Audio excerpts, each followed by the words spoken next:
Alang sa dugang paglambo sa Barangay Putungan, duha ka labing makatabang nga proyekto ang pag-instalar sa solar lights nga nagkatidad sa 1 milyones ka pesos ug pag-ayo sa barangay road nga anaa sa 200,000 ka pesos gikan sa kagamhanang lokal sa dapitan sa pagpaningkamot ni Mayor Seth Frederick Bullet P. Halosos.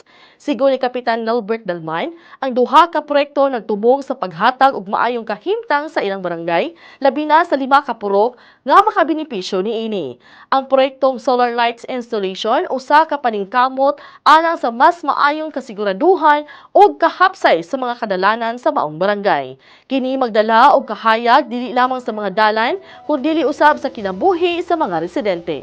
Sa pikas bahin, ang proyektong pagpalapad ug pagbutang sa graba nagtubong sa pag-ayo sa dalan, labi na sa mga lugar nga kanunay maapektuhan panahon sa ulan.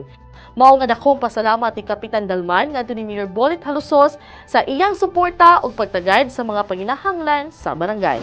Salamat Mayor sa imong pagpadala sa mga ekwipo diri sa city sa project nga gihimo karon sa Barangay Putungan sa Purok 2 sa among pag-rehabilitate sa Barangay Road and sa imo pong project nga gihatag namo diri nga kaning solar installation nga naplastar na karon.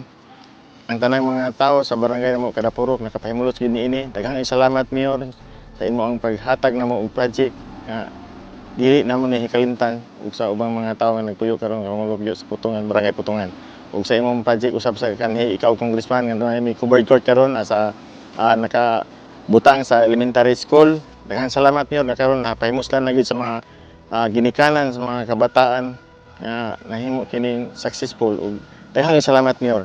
Ang mga lumulupyo nagpasalamat sa suporta sa lokal nga kagamhanan ug naglaom nga kini magsilbing inspirasyon alang sa mas daghan pang mga proyekto. Kami taos pusong nagpasalamat yung Mayor. Salamat kayo sa imong gihatag nga panahon ta ekwipo tanan nga suporta di sa Barangay Putungan.